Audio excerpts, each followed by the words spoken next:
Hello ಸ್ನೇಹಿತರೆ, ನಮಸ್ತೆ. Welcome to Karnataka job news YouTube channel. ವೀಕ್ಷಕರೇ, ದಾವಣಗೆರೆ ಮಹಾನಗರ ಪಾಲಿಕೆಯಲ್ಲಿ ಉದ್ಯೋಗಾವಕಾಶ 15 ಹುದ್ದೆಗಳಿಗೆ ಅರ್ಜಿ ಆಹ್ವಾನ. ಮಾಹಿತಿಯನ್ನು ಕೊಡ್ತೇನೆ. ವಿಡಿಯೋವನ್ನು ಕೊನೆವರೆಗೂ ನೋಡಿ. ವಿಡಿಯೋ ಸ್ಟಾರ್ಟ್ ಮಾಡೋದಕ್ಕಿಂತ ಮುಂಚೆ ಈ ಕೂಡಲೇ ನಮ್ಮ ಚಾನಲ್ನ ಸಬ್ಸ್ಕ್ರೈಬ್ ಮಾಡ್ಕೊಳ್ಳಿ ಮತ್ತು ಬೆಲ್ ಐಕಾನ್ ಕೂಡ ಕ್ಲಿಕ್ ಮಾಡಿ.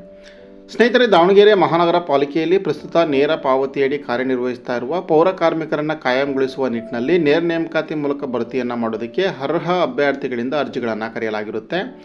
ಒಟ್ಟು 15 ಪೌರ ಕಾರ್ಮಿಕ ಹುದ್ದೆಗಳ ನೇಮಕಾತಿಯನ್ನು ಮಾಡಿಕೊಳ್ತಾ ಇದ್ದು, ಆಸಕ್ತರು ನಿಗದಿತ ನಮೂನೆಯಲ್ಲಿ ಅರ್ಜಿಯನ್ನು ಸಲ್ಲಿಸಬಹುದು. ಉದ್ಯೋಗದ ಸಂಪೂರ್ಣ ವಿವರಗಳು ಈ ರೀತಿಯಾಗಿರುತ್ತೆ. ನೇಮಕಾತಿ ಪ್ರಾಧಿಕಾರ ದಾವಣಗೆರೆ ಮಹಾನಗರ ಪಾಲಿಕೆ, ಹಾಗೆ ಹುದ್ದೆಯ ಹೆಸರು ಪೌರ ಕಾರ್ಮಿಕರು. ಒಟ್ಟು ಹುದ್ದೆಗಳ ಸಂಖ್ಯೆ 15.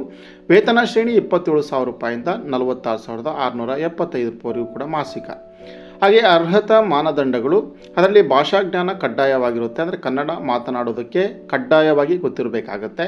ಸೇವಾ ಅನುಭವ ಬಂದುಬಿಟ್ಟು ದಾವಣಗೆರೆ ಮಹಾನಗರ ಪಾಲಿಕೆಯಲ್ಲಿ ನೇರ ಪಾವತಿಯ ಅಡಿ ಪೌರ ಕಾರ್ಮಿಕರಾಗಿ ನೇರ ಪಾವತಿ ಕ್ಷೇಮಾಭಿವೃದ್ಧಿ ಅಥವಾ ದಿನಗೂಲಿ ಅಥವಾ ಗುತ್ತಿಗೆ ಆಧಾರದ ಮೇಲೆ ಕನಿಷ್ಠ 2 ವರ್ಷಗಳಿಗಿಂತ ಕಡಿಮೆ ಇಲ್ಲದಂತೆ ಸೇವೆಯನ್ನು ಸಲ್ಲಿಸಿರಬೇಕಾಗುತ್ತೆ. ವಯೋಮಿತಿ, ಅಭ್ಯರ್ಥಿಗಳ ಗರಿಷ್ಠ ವಯೋಮಿತಿ 55 ವರ್ಷಗಳನ್ನು ಮೀರಿರಬಾರದು ಅನ್ನುವಂಥದ್ದಿದೆ. ಪ್ರಮುಖ ದಿನಾಂಕಗಳು: ಅರ್ಜಿ ಸಲ್ಲಿಸಲಿಕ್ಕೆ ಪ್ರಾರಂಭ ದಿನಾಂಕ 18/2/2026. ಹಾಗೆ ಅರ್ಜಿಯನ್ನು ಸಲ್ಲಿಸಲು ಕೊನೆಯ ದಿನಾಂಕ 17/3/2026. ಅರ್ಜಿ ಸಲ್ಲಿಸಬೇಕಾದ ವಿಳಾಸ: ಅರ್ಹ ಅಭ್ಯರ್ಥಿಗಳು ತಮ್ಮ ಅರ್ಜಿಗಳನ್ನು ನಿಗದಿತ ದಿನಾಂಕದ ಒಳಗಾಗಿ ಈ ಒಂದು ಕೆಳಗಿನ ವಿಳಾಸಕ್ಕೆ ಕಳಿಸ್ಕೊಡ್ಬೇಕಾಗುತ್ತೆ. ವಿಳಾಸ: ದಾವಣಗೆರೆ ಮಹಾನಗರ ಪಾಲಿಕೆ ಕೇಂದ್ರ ಕಚೇರಿ, ರೈಲ್ವೆ ನಿಲ್ದಾಣದ ಎದುರು, PB ರಸ್ತೆ, ದಾವಣಗೆರೆ.